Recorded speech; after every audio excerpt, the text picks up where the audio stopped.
And hello again and welcome to the Daily Templar Report with me, your guest presenter Jim Dowson. Hope you're all well and rejoicing in the Lord. Remember, like the video, click subscribe, press the bell, comment below. You know the drill. And please try and share this video on your social media. If you're on VK, if you're on Parler, if you're on Gab, all of these different ones, we'd really, really appreciate it. And a lot of folk phone us up all the time say, oh, I want to do something. Well, do that. And I'll check it. So the next time you phone and say, I want to do something, I'll be checking and seeing how many times you shared the video. So take note. Now, we've got Mr. Griffin on today. We'll bring him in the wee minute. Are you there, Mr. Griffin? I am indeed, He's yes. there, ready, willing, and he's just waiting to come on. So we shall see in a wee minute. Hold on. I just want to mark that because I'll get confused if I don't. Right, I want to read a wee bit of this.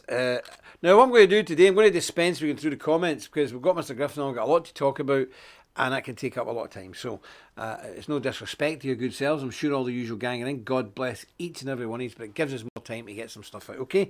So, we're in Proverbs chapter 27, verse 18. Whosoever keepeth the fig tree shall eat the fruit thereof, so he that waiteth on his master shall be honoured. Amen. So, be a good steward, be a good farmer, a good business person. Whatever you do in life, do well, and you shall eat well thereof, and you'll never have any bother with the master. And in fact, your company will be blessed in a modern context. So we know the Lord will add his blessing to this, the public reading of his own infallible, inspired, and inerrant word. And a lot of people don't believe that. Well, they're stupid. But that's no surprise. The world's full of stupid people. Oh, I made a horrible mistake the other day, Mr. Griffin, when I was reading out Mr. Willis's book. I said that the NHS, he'd actually wrote they had been something like deified, but I said they'd been what do you call that? Defecated. So. He's trying to talk about he's muted himself. Yeah, he's muted himself. I don't know what's happened. Oh, you're back. No, you're gone. Yes, I did hear that, and I put a correction in the comments, but I could do no more. It's horrible. I mean, it's just horrible. So I'm really sorry about that. He meant the word deified or something like that, not defecated. My fault entirely. It does not say that in his book. It's just me. So I'm blind as a bat, and that's it. That's my excuse for it. So not much we can say. Okay, Mr. Griffin, we'll bring you in. What have you got for us today, sir? Well, Brother Dowson, I've got several things, actually. First of all, as you said, you're not looking at the comments. I was just before we started. And there is one thing which really needs, I think, us to note. Notes on there from Ewan Eggerstrom. Prayers, please, for Gary Hardwick's daughter, Felicia, who's missing. Apparently, she is a grown adult, but obviously it's still very, very worrying for the family. They have no idea where she is. That's terrible. So if you remember her in your prayers, I'm sure that would be appreciated. Oh, yes, absolutely. So everybody keep that, please, in your prayer life, and we pray that turns out okay. Don't know what area is that. Do we know what area that's in? Gary Hardwick. Gary Hardwick. That's terrible. That's a big worry. Yeah, it is a big worry. Yes. Not at all. Now we pray the Lord will intervene there and bring that to a happy conclusion. So yeah, absolutely. Keep that in your prayers, everybody. Oh, Chicago. Oh, well, Chicago. Okay, let's pray much about it because the Lord can do wonderful things. Okay, Mr. Griffin, what have you got there? So, well, moving on, I gather from the techie brother that the missing video and picture now turned up. So I've got several things to talk about. So let's rattle through them. First of all, one particularly for the English, actually, for a change. We often talk about the USA and so on, and lots about Scotland. This is especially for the English. Don't know if you saw that there was a court case earlier this week, a challenge from an English Democrat, which is a minor civic to nationalist party, I suppose you could say. But some very good people involved. And one of their campaigners, was sacked from his job as a consultant at an NHS Health Service Trust. And he brought an action for unfair dismissal on the grounds this was political. And the judge, who's one of Britain's only black judges, a lady by the name of Christiana Hyde, held that indeed English nationalism is a coherent political or philosophical belief which is protected from discrimination under the Equality Act. Wow. and this is an absolute first. It's really quite something. Before, anyone who was any kind of ethnic or racial minority, anyone else in the world, any kind of sexual minority, any philosophy, those people were protected from discrimination. But if you were Christian, white, the protection was very, very shaky. And if you were specifically English, there was no protection at all. In fact, only a few years ago, the English state didn't even recognise the English as an ethnic group. Absolutely outrageous. It wasn't even on the census form. You could say you were Scottish, Irish, traveller, but you couldn't say you were English. Say you're English. Absolutely stunning. But it is changing, and this is a really significant result. It didn't do, in the end, the claimant any good, because the judge said, yes, because you're an English nationalist, you're covered, and if they discriminated on that basis, it's wrong, and they have done. But because you're anti-Muslim, and you've said nasty things about Muslims, you said the burqa should be banned, you've thrown away your protection. So she gave with one hand and took away with the other. But the way that obviously the English and American legal system works, being based on ours and so on, is this ruling by a senior judge, has set a precedent. So it is now recognised that being an English nationalist is a protected characteristic, so people cannot go around sacking people because they're English nationalists, just because they don't like their politics. So a significant and very useful victory. Yeah, and I know that guy. I know who you're talking about, Steve Uncles, because I do a wee bit of work now and again for the English Democrats. I quite like them, even though they're English. Yeah, I know that group very well. They're led by a very, very nice gentleman called Robin Tilbrook. He's a solicitor and a very good chum of mine. Nice man. So that's a great thing. I'm going to take a wee note of that, actually, because I think that needs to be expanded. I think that I'm going to just write it down now because that should be an article. If you look on the Templar website, you will find a full report on it. Was up there. Oh, brilliant! I'll have a look there. See, isn't that awful? I'm not even looking at our own website. That's the thing, actually. I don't think a lot of your people look at our website and look at the stories. We have 3 or 4 stories, new stories going up every single day on the front page of the website. Please get in there and have a look at it. It's very important. Now, just before we... And share. Absolutely. Get it shared. It's really important. Now, just before we go on, I took folk yesterday through, gave them a link to this, Nick, alt right, not right. Maybe Monday I'll go through this sex education thing in the classroom that me and Mike Willis done, but the stuff in it's so revolting. It's for children. I can't say it on here because I'd get arrested for being some kind of weirdo. But I'll maybe go through it on Monday on Purged and we'll have a look at it. It's pretty shocking. Now, I was saying yesterday that the crypto mining was a roaring and runaway success. It still is. It's quite incredible, quite breathtaking, actually. And, people are coming in. So just again, I'll reiterate, don't miss out on this one because there won't be another chance. Do not miss out. Get in, get your shares. We knocked them down to £500 a block to try and help people out. Please take advantage of that and don't be left waiting at the end and thinking, I never got any again. Don't want to see that happening because things are doing well. And our rigs and everything, we fitted industrial fans today. Remember I was complaining about the heat. It's absolutely mad. It's roaring like a bear. But it's working. So we took the window out of one side, fitted a fan on the other side, created a vortex, we're sucking air through. It's insane. But anyway, it's working great. All the rigs are working fine. And that's it. So we're really beginning to mine in a serious way. And we've only been into this, 3 weeks? So where are we going to be in 3 months? When do you expect to be able to sort of give an overview of how it's doing, sort of how those rigs are? I would say probably by the end of next week, all the rigs, because we've been phasing them in, because we don't know whether we're going to blow the whole thing up. So it was one set of rigs, another set of rigs, and then they're all getting tweaked because you got to tweak the power levels. It's quite a complicated process. So rather than do it sillily and blow the whole thing up, we've took 2 weeks to learn how to do it and taking advice from people who know what they're doing. So by the end of next week, by Thursday or Friday next week, by say a week today, we'll be able to say, here's all the rigs, this is what they're doing, this is what they're mining, and this is what it means in real terms. And I think people will be very, very, very shocked. Because remember, Ethereum and coins like that, I mean, last week they were sitting at $2,000. They're down to $1,200, $1,300 today. But that's all right for us because we can mine even more of them. So we have already mined, we're coming on 2 Ethereums just in this short period of time. So, in a year we could have I don't know, 100, 70, 100 of these coins, and they will definitely go up to 4,000 or 5,000. So we're doing all right. We're doing okay, and it doesn't really matter to us. We're in it for the long haul, 2 or 3 years, not 2 or 3 months. We're not speculative where people get them one day, and then they're off the next. No, we're just sitting and riding it out. And we could go up, we'll sell them. They go down, we'll buy them, and in the same time, we're mining.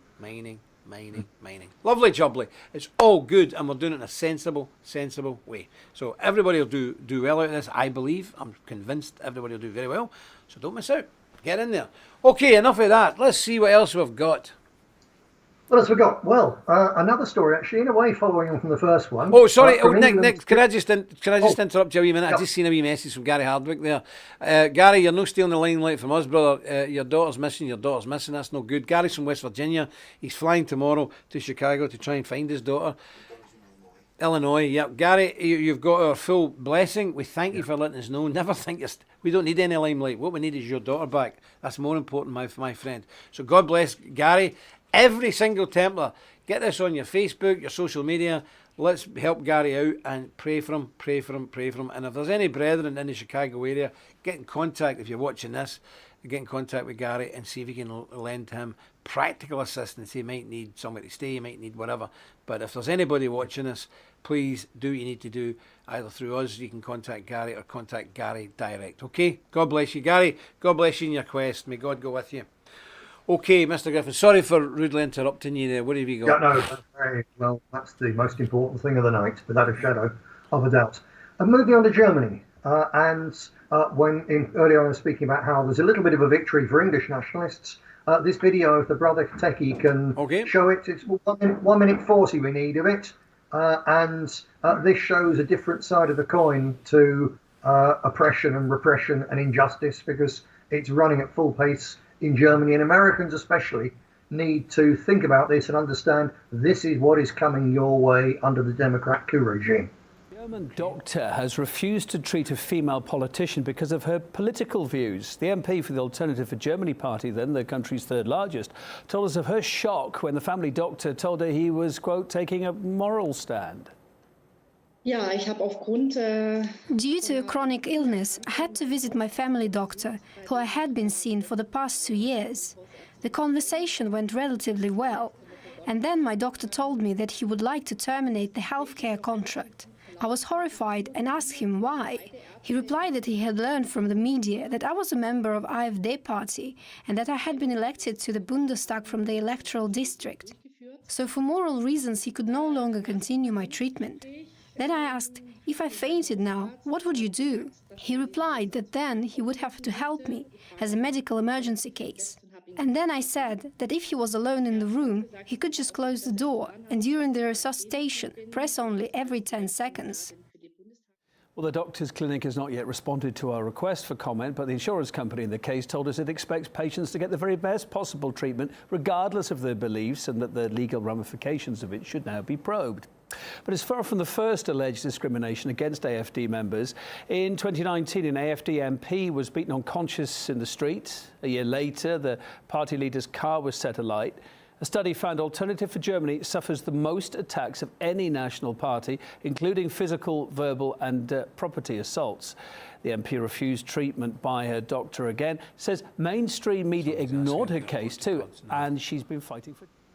Right, what do you think of that? Mr. Griffin, what is that all about? Obviously, it's really shocking, and this isn't some tiny bunch of extremist cranks. This is a very moderate, basically civic nationalist party. They're thoroughly pro-Israel and so on. Then they don't come from the old German extreme. They're the third biggest party in Germany. Germany has an electoral system very different to Britain, and even more so to the USA. So smaller parties can break through, and there's half a dozen, 7 or 8 parties in the parliament. And the Alternative for Deutschland, Alternative for Germany, is the third biggest party. But they're under enormous pressure. You saw there an MP being refused treatment purely because of the fact she's an MP for that party by her family doctor. And then the wave of violence against that party, and the incidents against the other parties are usually things like someone sends an offensive text. The incidents against the AFD like they are against all nationalists, as we know all too well, Jim, from the past. This is serious level violence and intimidation directed at people at all levels of the party. But then on top of that, so that was from the video there. On top of that, it was announced, I think, yesterday that the party is now officially under surveillance by the German secret police as a threat to democracy. Wow. Just, they're wishy-washy liberals. indeed. I mean, how would they support the AFD? Yeah. They're too liberal. They're absolutely they're civic nats, pro-Israel. They're very soft on the LGBTQ plus and all that stuff. You see what I mean, folks? Even if you try and play their game by saying, oh, I'm ever so respectable and blah, blah, blah, and I'm a real soft conservative, they still go for you, just the same as they would go for you if you had a bald head with a swastika on your forehead. It doesn't matter. It really doesn't matter with these people. They just hate you because you've not got pink hair, you know what gender you are. That is a crime in their eyes. Yeah, absolutely so. It's Pastor Niemöller's. First they came for the Nazis, then they came for the Klan, then they came for the pro-life people. That blah blah blah, and eventually they come for you. Yeah, absolutely. And as you say, especially as a nationalist, there's no point trying to go soft and hoping they'll let you off. No. Because they simply don't. Because these people are so extreme, so totalitarian, and it's got even worse in recent months. It was even a few months ago. The worst thing that you could be in their eyes was something that they would call a racist. Yeah. And it's actually shifted on. It's even more extreme than that. And at least if someone really is a racist and they really, really do hate and want to hurt someone because they're of another race, that is seriously wrong. But they've now moved on so that the thing which offends the left more than anything else, there was a survey out about this just the other day, and a survey of academics in the USA. The thing now that offends them more than anything else is questioning someone's right to decide their own gender. That's the new thing. So we've moved from them being seriously offended by racism or anti-Semitism, things which under certain circumstances are entirely wrong, and now they've moved so that they're offended by something which is just saying, I believe that gravity exists. Crazy.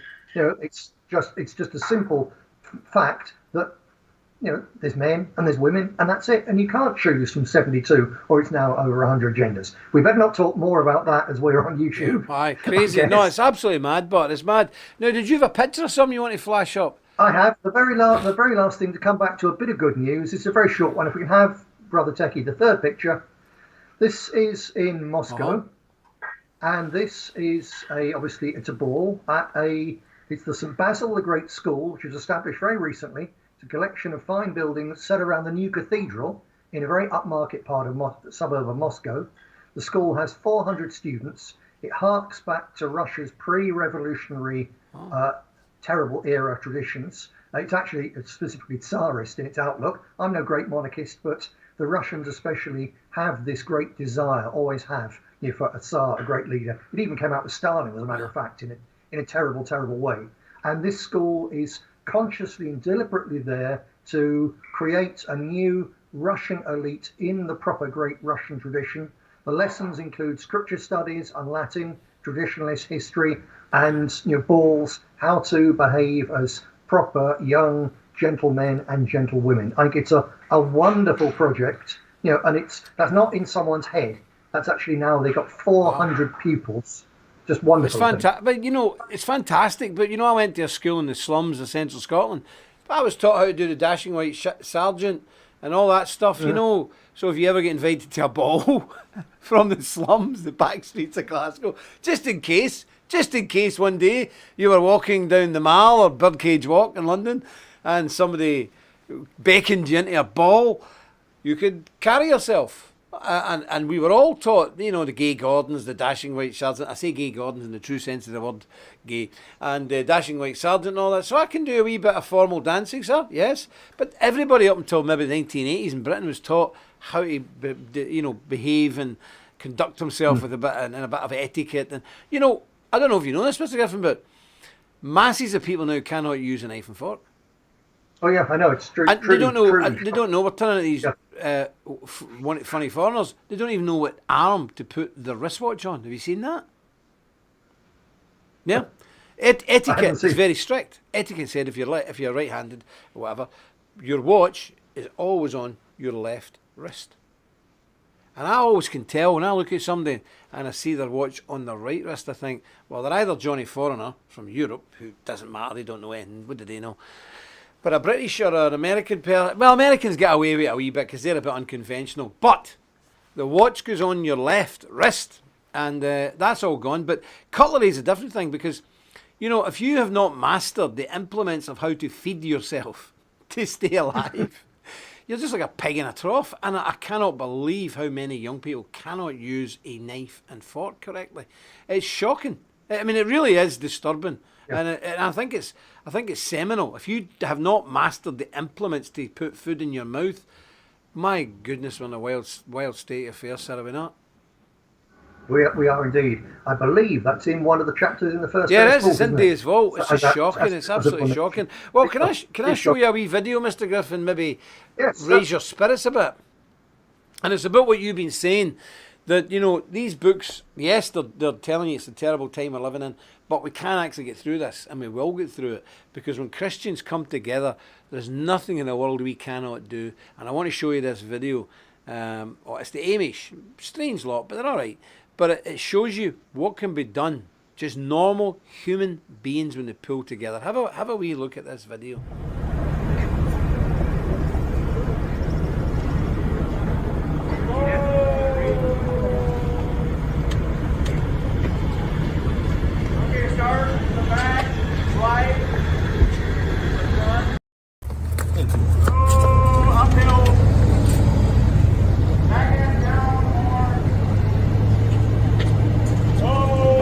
Catching all the lives.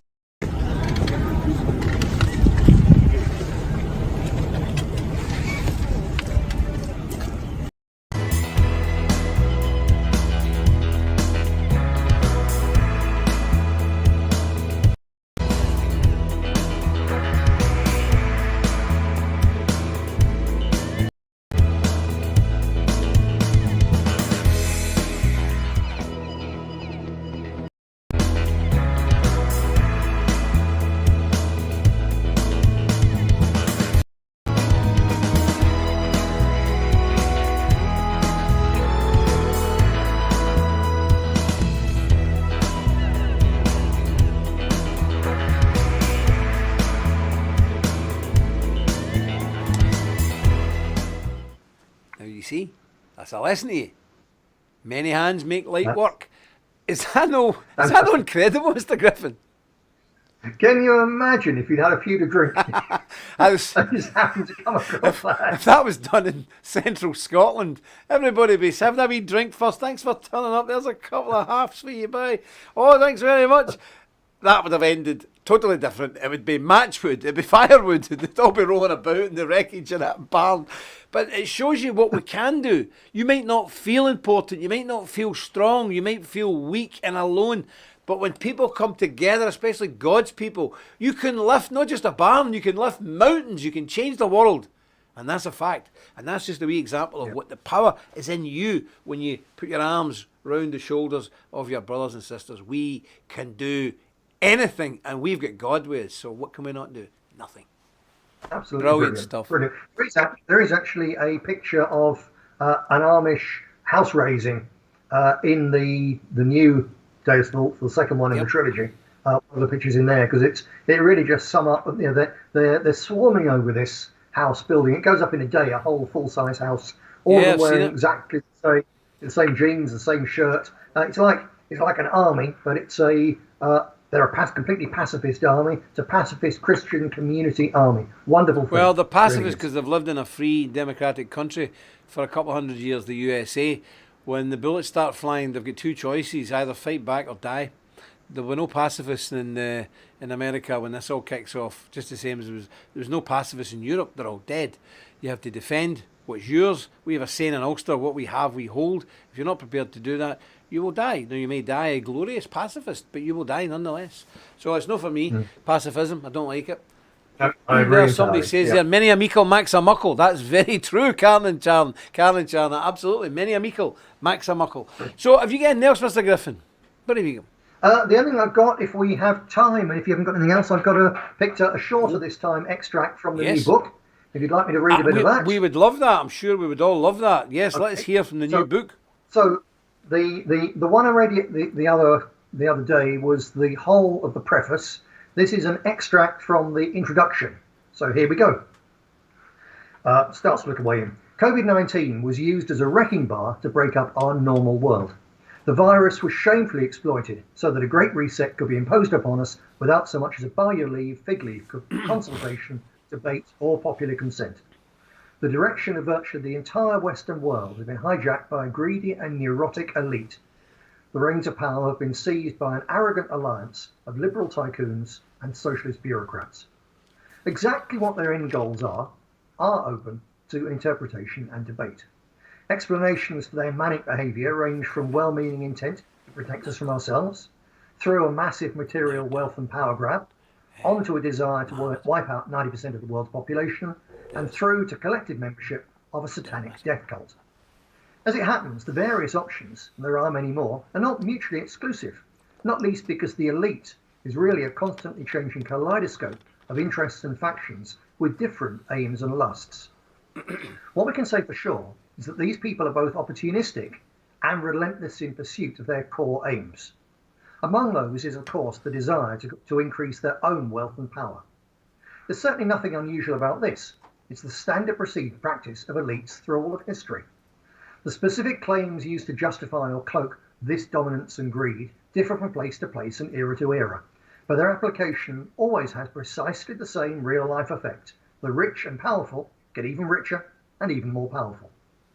The chapter Global Warming Religion in the first book of this Day of Salt trilogy explored the role of the revived cult of the Earth Goddess in the hysteria about climate change. On top of the ancient archetypes involved in this occult fantasy, the Great Reset adds another recycled anti-Christian faith, communism. Both sets of ideas have intellectual and psychological appeal to various lost and inadequate souls, but they also provide a set of convenient excuses for the latest elite effort to grab not just the contents of the trough, but the trough itself. For PR reasons, the old communism has been rebranded. But as you will find explained in the first two chapters, whether it's called the Great Reset, UN Sustainable Development Agenda, or the New Green Deal, it's the same old Marxist poison with a new label on the old bottle. With the complete failure of communism having made the idea of a 5-year plan a bad joke, the rebrand involves instead a succession of 10-year agendas. The only real difference is that the old communist 5-year plans were for things such as tractor production. The new 10-year plans are for tractor destruction, except for those on the GMO plantations of the great helmsman and beloved leader, Bill Gates. Thus, two blood-soaked cults from the past have merged to become both the inspiration and the excuse for a monstrous power grab by an unholy alliance of ideologically motivated left liberal bureaucrats and a self-supporting clique of giant tax-dodging global corporations. Around these would-be dictators of the world swirls a heady mixture of motivations: power, money, status, repressed religious impulses, and dark cults. And lurking behind and below them all is the father of lies. The idea that all these people are conscious practicing Satanists really is a ridiculous conspiracy theory. Yet its most harmful effect is that its sheer unbelievability helps to conceal the most profound truth of all. Satan is real, and the Great Reset really is the currently fashionable label for Satan's destructive work in our world. If you doubt this, just look at the primary targets of the institutions and people promoting the Great Reset and the broader liberal agenda of which it is a manifestation: the United Nations, liberal big business, and the woke corporations. The family is being destroyed by LGBTQ+ and gender dogma. Work, the need to earn a living from the sweat of thy brow, is to be rendered obsolete by robots and universal benefits payments. The races of mankind are to be obliterated by miscegenation. The nations ordained by God when he destroyed the Tower of Babel, brackets, the first manifestation of global arrogance, close brackets, are to be stripped of their sovereignty and replaced by a world government. The sons of Adam are to be transformed as transhumanism replaces the apex of God's creation with man-made cyborgs.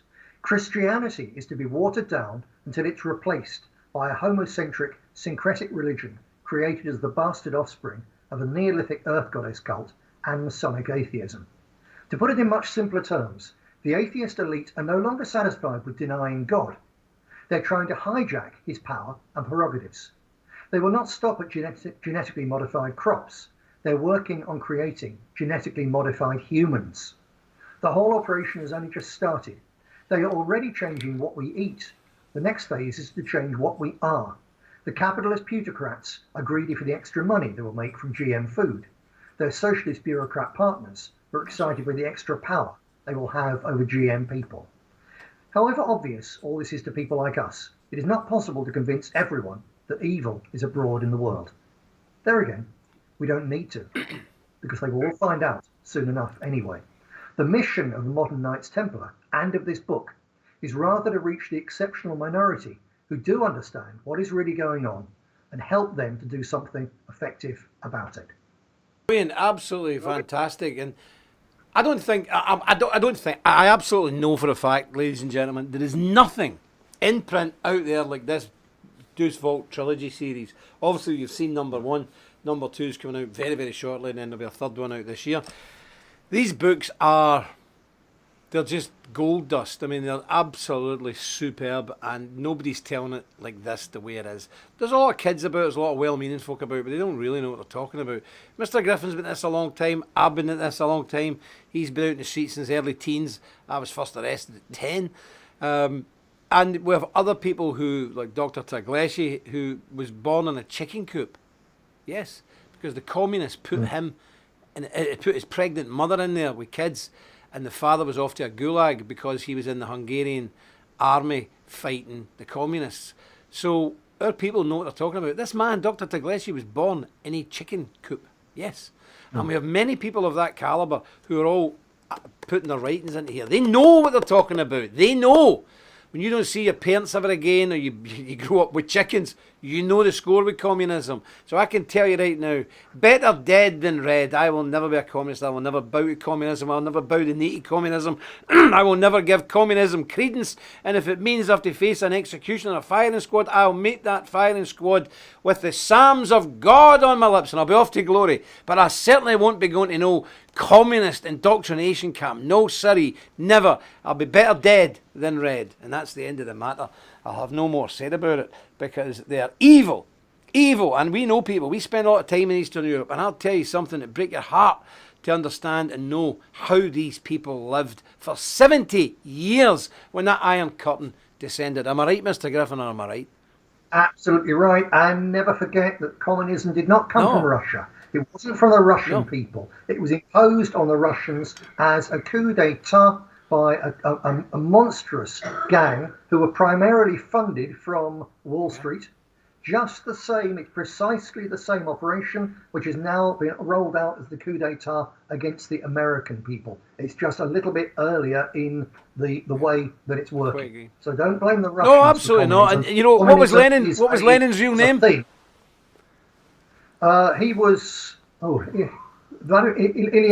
He was the most Russian of the lot. He was about half Russian, but the rest had far more in common with New York's Lower East Side than they did with Russia itself. They seized control of that poor nation. It was a bit like, again, ISIS, basically created by Western powers and Saudi Arabia, armed by President Obama. Through the back door and so on. It's the same sort of operation, but the difference is now it's not the Russians who are now facing it. They come through this and now out the other side, rebuilding their traditions and leaving all this evil behind them. It's not even the people in the Middle East, thanks to various forces which took on the Obama-backed moderate rebels and the extremists alike. They're all the same. That place is also recovering, although Biden is doing his best now to interfere and spark World War III. The places which are just going into this sort of terrible tyranny are the United States of Western Europe and the former United States of America. It's a very, very scary thing, but it will fail because it's so unnatural, it is so wrong, that it will be there for a while and it will crumble under its own weight. That'll be it. And decency will emerge out of the other side. As this book says, our job isn't to destroy the Great Reset. Ours is to make sure that some of our people and all of our ideas and faith survive it. That's our mission, and it's doable. Amen. Fantastic. Well, sadly we're out of time, Mr. Griffin. I thank you for joining us again and giving us that very enlightening talk today. God bless you. It was fantastic. I'm sure everybody thoroughly enjoyed it, and we'll get you on again next week. So to you and your family, Nick, have a very nice weekend. God bless you all. Well, thank you. Now, just before we finish up, I just seen some comments there from T-Belly Brewster, suggesting like young Vinny Sullivan, he'd be good on the Purged, and Alex Sangamur, and I seen another guy there from Midnight Radio. It's very good, but remember, we're not off to a good start even with that. We're happy to talk to you, lads. Come through the ticket system. You know, you get onto the website, knightstemplarorder.com, knightstemplarorder.com, because there's loads of fake ones out there. Up the top, you'll see contact us. Come through there and we'll talk to you, or just give us a phone. We'll speak to you on the phone. But remember, even in here, you'll notice we encourage people to use their real names. This is what's wrong with the so-called right wing in Britain. Everybody is terrified of what? Of what? If you're terrified of the left, don't come near the Templars, because we ain't scared of nobody. And I mean that morally, emotionally, spiritually, and physically. We are frightened of nobody, period. So use your own name. What are you frightened of? None of you're all being kicked out your jobs anyway by now, I'm sure. And everybody knows who you are. So just use your own name and be a man, and don't let people intimidate you. So to all of these people, to T-Belly, to Vinny, to Alex, to Midnight Radio, listen, give us a call. We'll have a blather with you. We're here to help people, but we need to be rock solid. And remember, we are hardcore Christians. No messing. If you're not into Christianity, that's fine. But if you're against Christianity, wrong guys to deal with, because we won't have nothing to do with anybody who's against Jesus Christ, the Lord, and the one true faith, which is only found in Jesus.